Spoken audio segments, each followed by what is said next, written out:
Okay, so I'm going to just take you through the marking criteria for the proposal at this stage.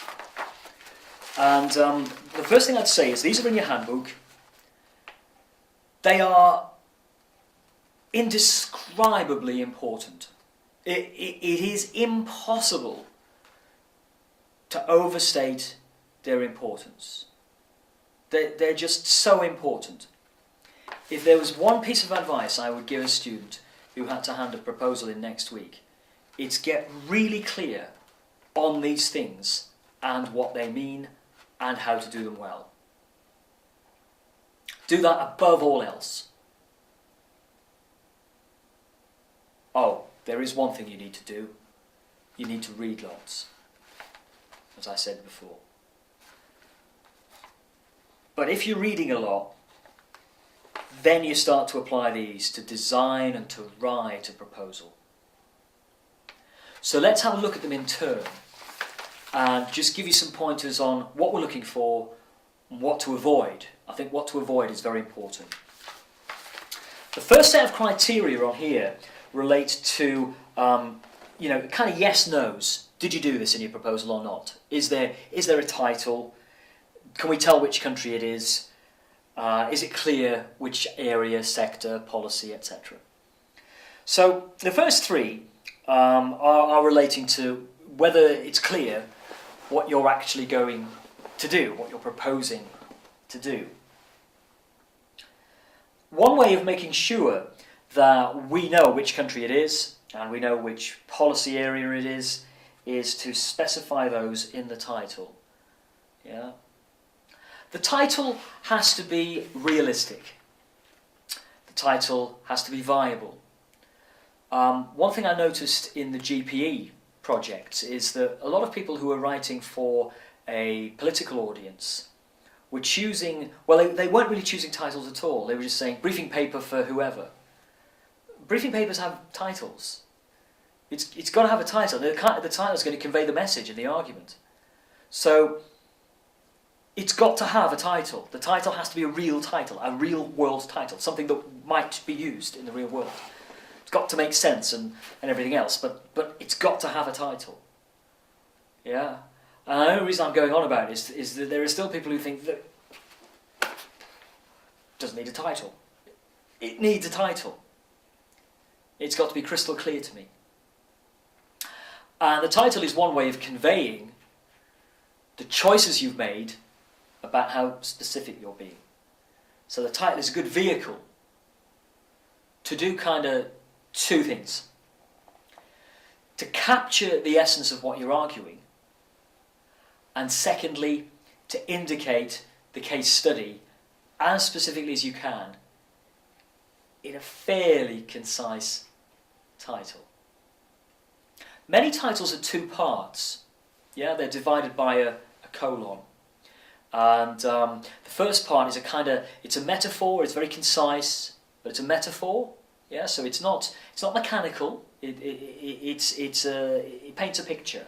It gives a metaphor, and the metaphor is to do with what overall is the kind of message that's going to come out of your project. Let me give you an example. But of course, giving you this example means you may not use this now. Sorry, but if you were looking at the overall impact of Italy. Of European integration, you might use the metaphor integrating in Europe or disintegrating at home. That's not many words. It's pretty clear. It doesn't tell you much more than you need to know. Every word serves a purpose and tells you something, and it's posing a question. And it's also giving you a flavour that a project with that title might be kind of talking about a paradox about Italy and the EU, that actually Italy was able in some ways to become more Europeanised in some respects and to integrate more with Europe than actually it's been able to do with itself. So that might be a good metaphor for some kind of aspect about the regional problem in Italy.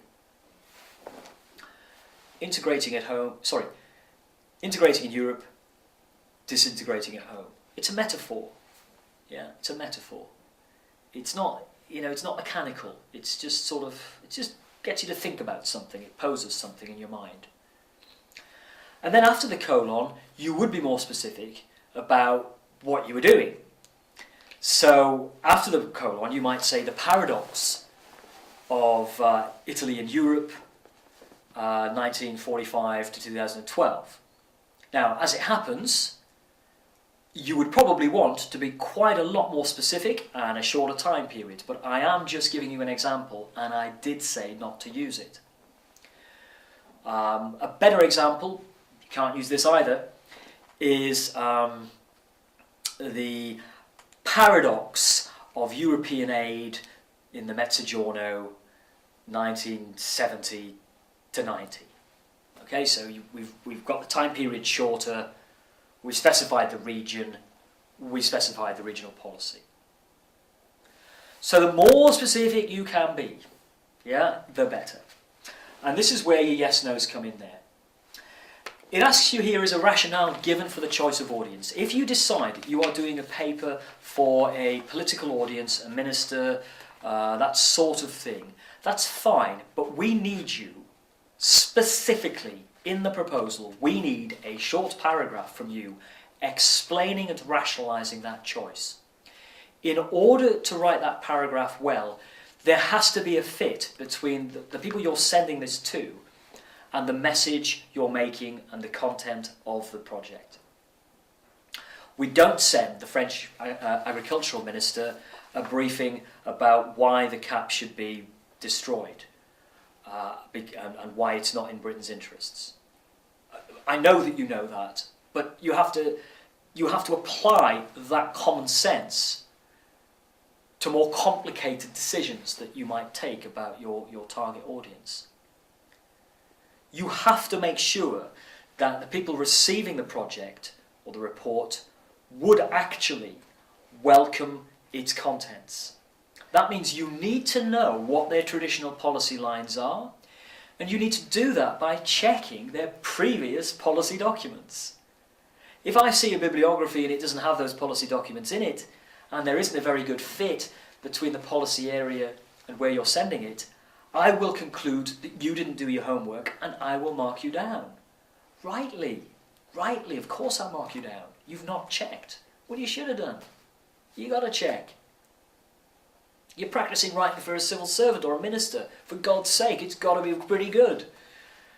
You don't write randomly. So these decisions have got to be based on information and thought. You've got to research them.